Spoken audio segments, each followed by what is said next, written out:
1 second. Yeah, okay, it's recording. So the point of this interview is, so I'm part of a program. It's called Apogee, right? So it's basically for teenage boys like age 13 to 20, and like they give us projects every month. And like one of the projects is to like interview CEOs, ask them a few questions, and like get their insights on those questions. So yeah, so I asked my brother to give me some contacts, and he gave me yours.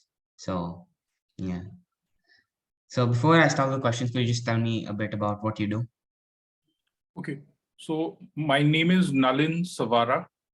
I'm the CEO of a company called Dark Sun Technologies, which I founded many years ago when I left my last job. Now, Dark Sun Tech, that's www.darksun.biz, makes mobile apps and games. And when we started off, that was back in 2002, we wanted to be an Indian products company. At that time, there were not too many Indian products companies. And back when I was in school, since I was in 5th or 6th standard, I read the autobiography, or not the autobiography, a biography of Bill Gates. And I was just obsessed with trying to be really good at something and trying to create something that will be globally significant. So when I was in college, I worked part-time for this gentleman who used to be a computer teacher of mine, who had managed to rope in an investor and then rope in more investors. And they were trying to build a open terrain 3D game based on Indian mythology. A bit like that Mahabharat kind of thing, that there is a warrior Saj who has tasked himself with defending the jewels of a temple, and those jewels are robbed. And so he goes to fight a series of monsters and asuras and half human, half demon characters, and he has to fight with a bow and arrow and with spears and melee weapons and all. And back in the day, this is what we were working on. And shortly after I came out of college, that company got acquired by a group called the Escorts Group, which used to make Yamaha bikes in India. It's owned by the Nandas. Amitabh Bachchan's daughter is married to Nikhil Nanda. Oh. You must have heard of Navya Naveli Nanda, Amitabh Bachchan's granddaughter. She's your generation. So these people sort of acquired the company for which I had built, or rather I was one of the co-programmers who built its core game engine technology. And I had an offer to leave the job I was working on in Bangalore and come and become the head of the technology team after working for 5-6 months more, because I was the one who had built it. And they said, hey, Nalin, it's your baby, and if it's going to be taken to the market, then who better than you? So I worked there, helped take that game to a certain point. And at some point, I left that company and started my own thing. And that was the genesis of my company, Dark Sun Technologies. Back in the era of the previous Nokia, that is when there used to be Symbian OS and Java phones and stuff, we had around 18 million downloads. We also got a prize from BlackBerry. You remember BlackBerry 10, that iOS-like operating system? So we got a prize for being the best arcade game on the BlackBerry store. So since around 2008 or 2009, we've been building this tank shooting game similar to Battle City. And we still have a version of that on Android, but that's not as advanced in its AI as the one we had in Java and back in BlackBerry. But I mean, there are other games we've built. Like we built a game called Street Fight Madness, which is like that Street Fighter or Tekken genre of games, which has Indian characters, including a character that looks like me. So we didn't like Street Fighter, which had an Indian character called Dhalsim, the yogi, who used to behave in crazy, foolish ways and used to say that, hey, this is racist. And people would say, no, this is not racist. We used to say that the Indian character, why can't he wear t-shirts and pants or a jacket and jeans or baggy pants or cargo pants instead of looking like this crazy outlandish yogi that perpetuates stereotypes about India? So those are the kind of games and products and projects we worked on. And lately we've been building games for Android TV. So we built a version of our tank shooting game, which some people will call it the clone of an old TV game. But we like to think that, okay, we love that. That's our baby. We worked on it so long. So we got this 2-player game for Android TVs, which you can control with your mobile handset. That will show you the controls on the mobile handset, and you can sort of move these things around on TV and control them and fight and shoot. And you can sort of, play with a sibling or play with a friend.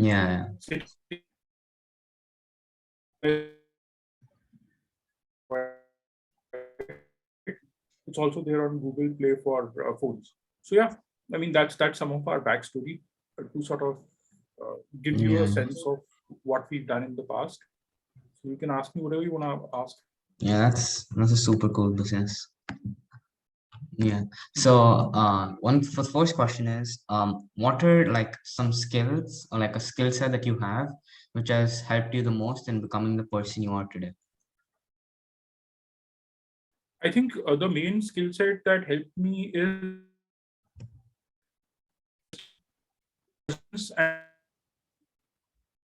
building stuff. And I got obsessed with building stuff when I was a kid because I used to like mechanical stuff. Is my internet connection working well? I mean, like you're touching your ear and you can hear me, right? Okay. Yeah, no, it cut so I used out to like building mechanical stuff, and my dad, So my father, when I was a kid, he bought us a Luna, a moped, and I used to say I'll build a go-kart. And my dad used to say that, okay, Nalin, I bought this moped for 3,000 rupees back when I was in third or fourth standard, and you and your brother, you build a go-kart out of this. So he would ask us every summer holidays, have you built something? And I would say that, no, Papa, in the next summer holidays, I'll build it because I don't know enough about the mechanical stuff. And he would say, okay. And one summer holiday, I thought that this damn holiday, I'm going to build something, if nothing. And so I took a couple of spanners and screwdrivers and I disassembled the moped. So I took its engine apart, I took its tires apart, I took everything apart. And then for many years, those parts of the moped used to lie around in our backyard because I didn't know how to build a go-kart and I didn't know how to build anything better. And for years, my dad would say, you're on it. I would say, yes, I'm on it. And I didn't have the heart to admit to myself that I am not deep enough into it to be able to actually build a go-kart. I'm not even confident. So when I got into programming, I said that, damn, when you are doing computer programming, the computer does exactly what we want it to do.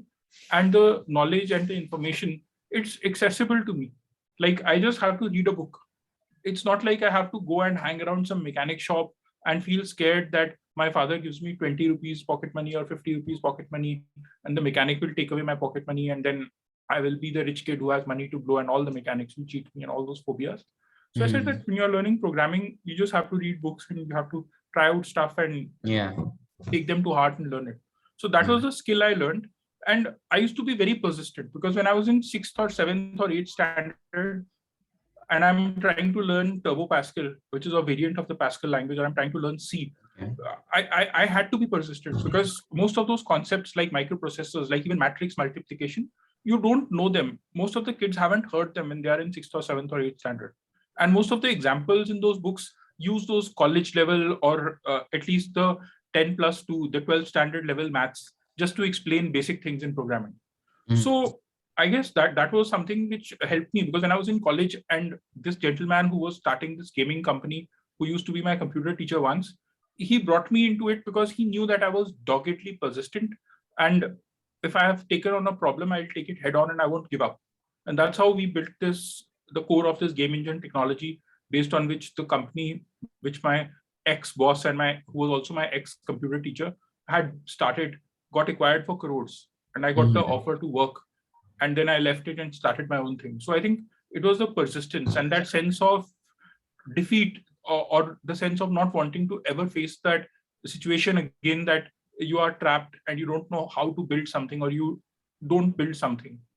So I guess that persistence and that urge that if I decide to build something, I'll bloody well build something. Because I spent years just doing that with code and technology things. So that was the quality, I think.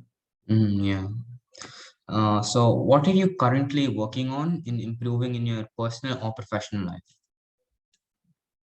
I think there are lots of things in my personal life that I am working on and that need improvement. Like there's lots of paperwork in my life. There is also the sense of needing to stabilize our company because the pandemic, it sort of threw a lot of people off balance. And for us, we've been off balance for a lot of time because being a products company, we know that we need to have a small team and a sustainable source of income. So that's the thing that in our professional life that we're working on, trying to make our company stable. And we are still on that pursuit of trying to build world-class games that bring India onto the world map of games. So I think that is those are the things we're working on.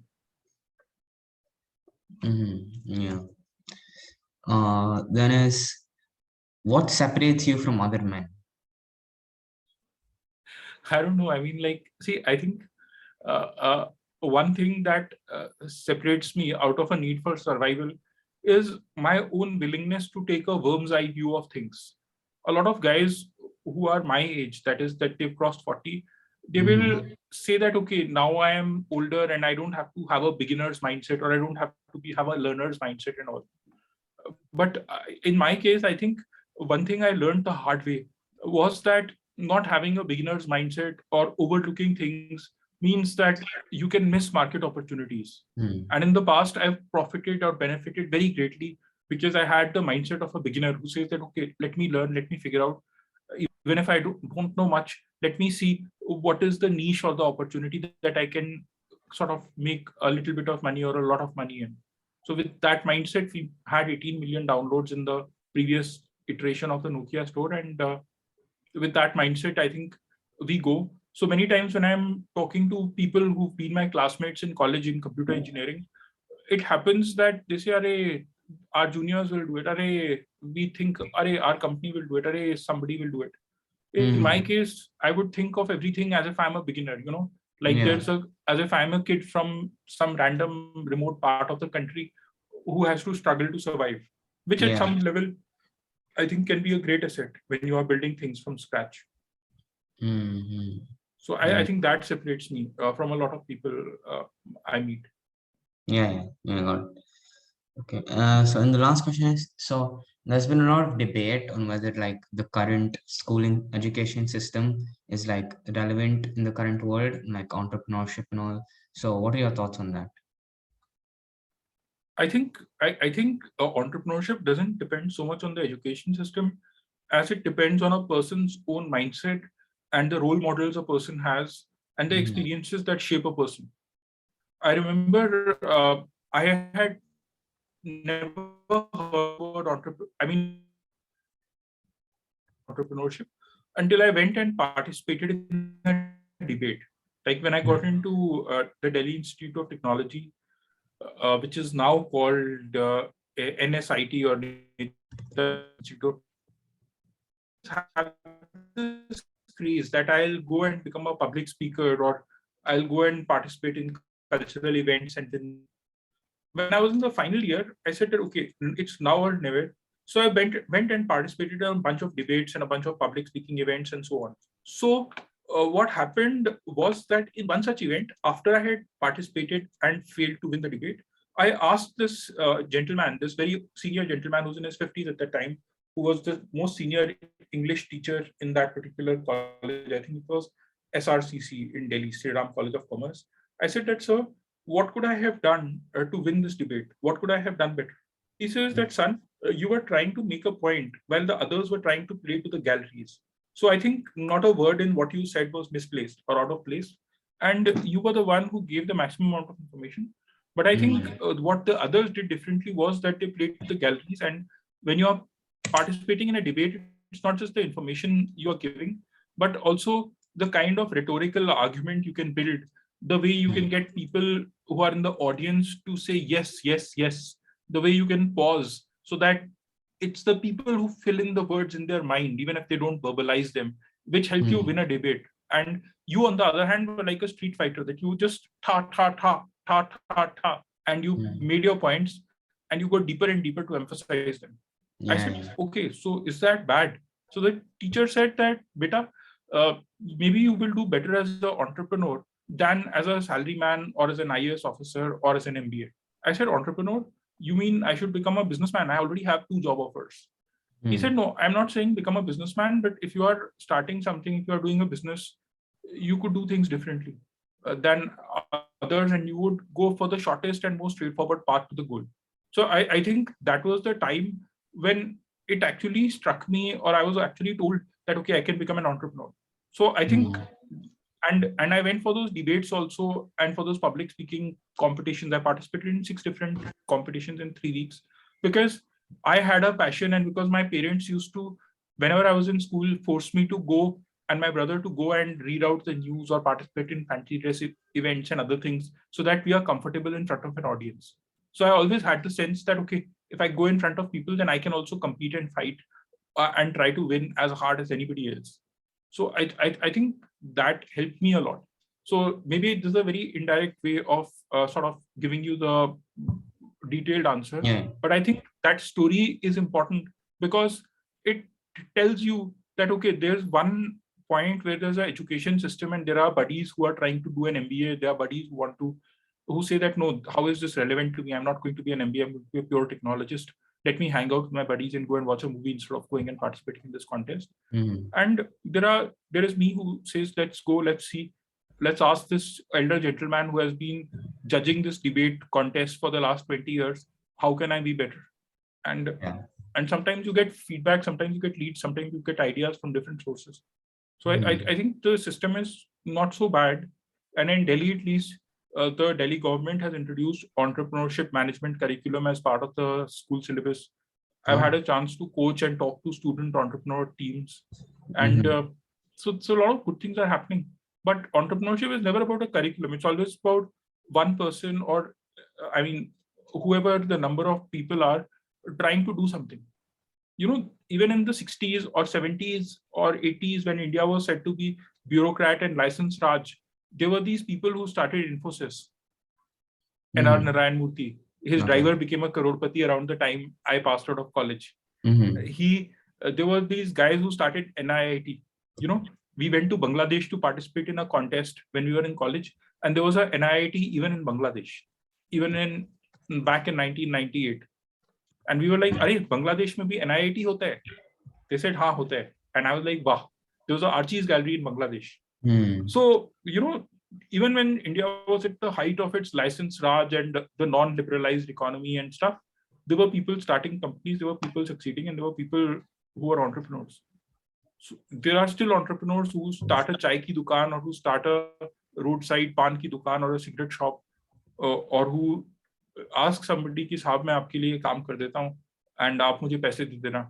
So all these are examples of entrepreneurship. They are the less glamorous examples, but it's all about finding a niche. It's never about education, and always about your own mindset and the way you relate to the world, and the way you think that your own actions can change something. So that's my thought. That's pretty cool. So yeah, that's it. Thank you for talking to me. Thank you for meeting with me. You're welcome. Tell me something about yourself also, Kartik. I mean, I don't know anything about or what this course is and all. Yeah. So my name is Kartik Kapoor. I live in Dubai, in United Arab Emirates. So I've lived here for the past 8 years. Before that, I was in Bombay. So I like playing many different sports and reading books. So about the course, so I attended in the year 2021.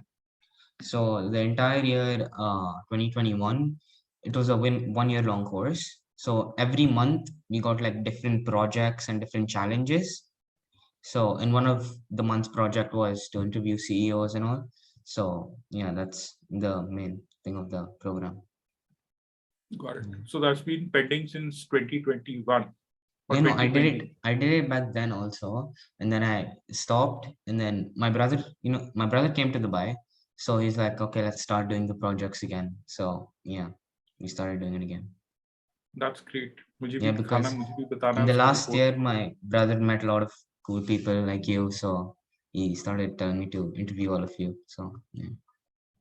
Chalo, that is so good, and it's so nice talking to you. Yeah, I'm wishing you all the best, Kartik. Thank you. Cool. See you around, man, and continue this on WhatsApp. Carry on. Yeah. Thank you. Cheers. Yeah. Cheers.